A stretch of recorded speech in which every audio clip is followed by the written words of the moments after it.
माझा मराठा समाजाला सुद्धा नम्रपणे हात जोडून, माझ्या बंधू भगिनींना सुद्धा हात जोडून विनंती आहे,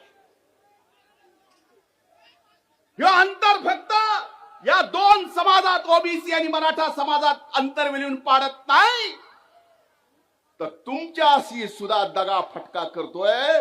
उदाहरणादिशी सांगतो, नाही तर त्यांनी तरी यावं 13 कोटी जनतेच्या समोर, हाते साहेब आपण सुद्धा इकडे जाऊ, की खरा फायदा मराठा समाजाचा या ओबीसीत येऊन नाही, तर खरा फायदा मराठा समाजाचा सुद्धा ईडब्ल्यूएस मध्ये जाऊन आहे, इकडे नाही.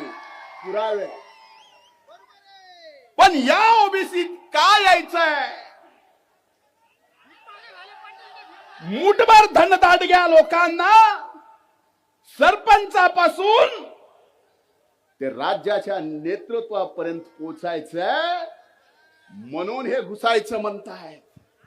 ही सगळ्या समाजाची भावना नाही, मराठा समाजाची सुद्धा.